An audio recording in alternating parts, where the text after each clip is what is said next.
तो गाइस कैसे हैं आप सब लोग। लेगेसी ऑफ असैसिन किंग के एपिसोड 232 के साथ हाजिर हो। तो लास्ट एपिसोड के एंड पे हमने देखा था कि हमारा हाजिन जो होता है फाइट कर रहा होता है राइटियस मास्टर्स के साथ, जहां पर स्टील ब्लड फोर्ट्रेस और दूसरी तरफ से डैम सोयोंग के आदमी होते हैं। उन सभी लोगों के साथ वो अकेले फाइट कर रहा है और साथ ही जहां पर एक स्पेशल टेक्निक के साथ अपनी एनर्जी को रिकवर करने की कोशिश कर रहा है। हाजिन के साथ ही जो होते हैं वहां पर माउंटेन के ऊपर खड़े होकर ये सब कुछ देख रहे होते हैं और वहां पर सोच रहे होता है कि यंग मास्टर वाकई में यहाँ पर ये सब कुछ करने लगा है। उसे पता है वो क्या कर रहा है, वो अपनी एनर्जी को रिकवर करने के लिए एनर्जी एक्यूमुलेशन या एसेंस एक्यूमुलेशन टेक्निक को यूज कर रहा है। तो मास्टर गोरू सोच रहे होता है कि मुझे लगता है कि हमारे जो डीमन गार्ड है उन्हें इस बारे में अच्छी तरह से पता होगा। उन्होंने जहां पर यंग मास्टर की एबिलिटीज को देखा और उसी के बाद उसे यहाँ पर अपना यंग सक्सेसर घोषित किया है, वरना मुझे कहा ऐसा कभी भी नहीं करते। और मुझे लगता है कि बहुत ही जल्दी हमारे डिमोनिक कल्ट को एक नया डीमन गार्ड मिलने वाला है। और मुझे लगता है कि अगर ये लड़का वाकई भी जहाँ पर ये कर पाया, अगर इसने एसेंस एक्यूमुलेशन टेक्निक को रिवर्स कर दिया तो यहाँ पर ये नई तरह से रीबॉर्न हो जाएगा। और मुझे लगता है कि कैसा एरा स्टार्ट होने वाला है जिस एरा में मैं काफी ज्यादा खुश नसीब हूँ कि मैं भी यहाँ पर उस एरा को देख पाया हूँ।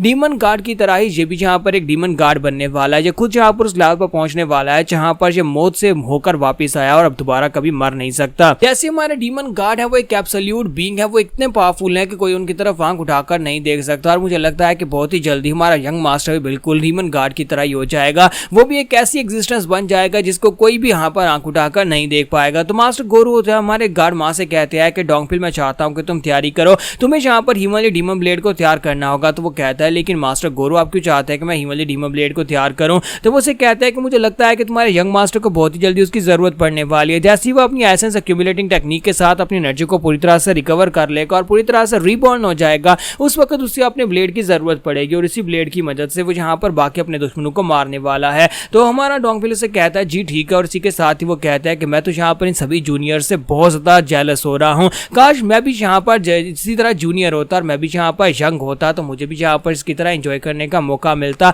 और मैं भी इस एरा में और ज्यादा जी पाता जिस एरा में डीमन गार्ड पैदा हो रहा है। वहीं पर नीचे एक बहुत ही पावरफुल धमाका होता है और ये धमाका जो होता है वो राइटियस मास्टर सॉन्ग की वजह से होता है। तो मास्टर ने वहां पर अटैक किया होता है हमारे हाजिन के ऊपर और हाजिन जो होता है उस अटैक को डायरेक्टली हिट अपनी बॉडी के साथ फेस करता है। तो हाजिन उस अटैक को डायरेक्टली अपनी बॉडी के साथ फेस करता है। हालांकि उसकी बॉडी के अंदर यानी उसके नाक और मुंह से ब्लीडिंग हो रही होती है, लेकिन इसके बावजूद उसकी हालत जो होती है वो काफी ज्यादा बेहतर लग रही होती है, यानी कि उसको यहाँ पर बिल्कुल भी नुकसान नहीं पहुंचा होता। बल्कि हमारा हाजिन हमें यहाँ पर बताता है कि उसने कैसे यहाँ पर उसकी स्ट्राइक को अपनी बॉडी के साथ फेस किया। उसने जानबूझकर यहाँ पर उसकी स्पाम टेक्निक को अपनी बॉडी के साथ फेस किया क्योंकि उसे उसकी एनर्जी चाहिए। तो हाजिन कहता है कि जब मैंने यहाँ पर इसकी पाम स्ट्राइक को फेस किया तब इसकी एनर्जी मेरी बॉडी के अंदर गई और मेरे एक एक मेडियन पॉइंट के अंदर से होकर गुजरी और मुझे महसूस हो रहा है कि मेरे मेडियन पॉइंट्स ओपन हो रहे हैं। मैं यही चाहता था कि इसकी एनर्जी मेरी बॉडी के अंदर जाए क्योंकि मैं अपनी बॉडी के अंदर से इम्प्योर की को बाहर निकालना चाहता हूँ। जितनी भी इम्प्योरिटीज हैं वो सारी की सारी इम्प्योरिटीज को इसकी एनर्जी ने मेरी बॉडी के अंदर से बाहर की तरफ धकेल दिया और खुद यहाँ पर इसकी एनर्जी मेरी बॉडी के अंदर एब्जॉर्ब हो गई है।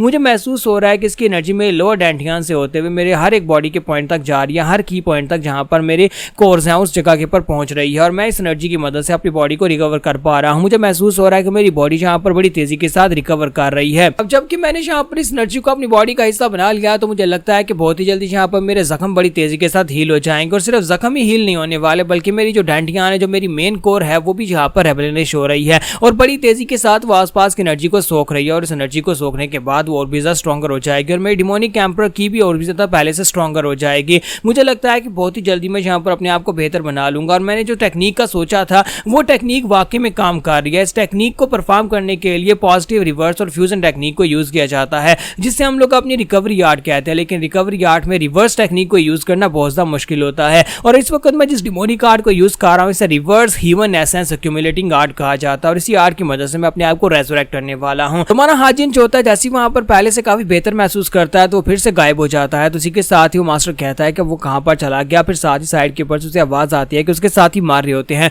हाजिन साइड के ऊपर जाने के बाद उसके साथियों के ऊपर अटैक करना शुरू कर देता है। तो इस बात से और भी गुस्सा हो जाता है और कहता है कि ये लड़का यहाँ पर मेरे सामने अटैक को फेस कर रहा था और अभी अचानक से वहां पर चला गया। ऐसे क्यों लगता है जैसे कि इसकी एनर्जी पहले से बढ़ती जा रही है और ये और भी ज्यादा तेज होता जा रहा है। हालांकि जिस तरह से मैं उसके पास स्ट्राइक्स लगा रहा हूँ उसकी हालत तो खराब होनी चाहिए, उसको तो यहाँ पर कमजोर होना चाहिए, उसको जख्मी होना चाहिए, लेकिन मुझे ऐसा क्यों लगता है कि उसने जानबूझकर मेरी पाम टेक्निक को अपनी बॉडी के साथ टकराया था। वो जानबूझकर चाहता था कि मैं उसके ऊपर अटैक करूं और पाम टेक्निक के साथ अटैक करूं, अपनी एनर्जी के साथ अटैक करूं। आज यहाँ पर ऐसा क्यों हो रहा है, मुझे ऐसा क्यों लग रहा है जैसे कि वो रिकवर कर रहा है। तो इसी के साथ ही एल्डर को भी एक झटका लगता है और एल्डर कहते हैं मुझे लगता है कि वो हमारी एनर्जी को एब्जॉर्ब कर रहा है, वो यहाँ पर अपनी बॉडी को रिकवर करने के लिए हमारी एनर्जी को एब्जॉर्ब करके उसे यूज कर रहा है। तो इसी के साथ जैसे एल्डर को वहां पर समझ आ जाती है। वो कहता है कि मुझे पता चल गया ये कमीना लड़का कर क्या रहा है। दूसरी तरफ हमारा यंग मास्टर हाजिन जो होता है वहां पर अपनी स्पेशल टेक्निक को यूज करता है। वो अपनी demonic hand of the heavens technique को यूज करते हुए उन सभी लोगों को अपनी की मदद से उनके गले दबाकर उनको मार डालता है। तो वहां पर जब वो उनको मार रहा होता है तो एल्डर उसके ऊपर अटैक करने के लिए आगे बढ़ते हैं और कहता है कि मैं तुम्हें बिल्कुल भी नहीं छोड़ूंगा। तुम्हें क्या लगा था कि तुम इतनी आसानी से हमारी एनर्जी को सोख लोगे और हम तुम्हें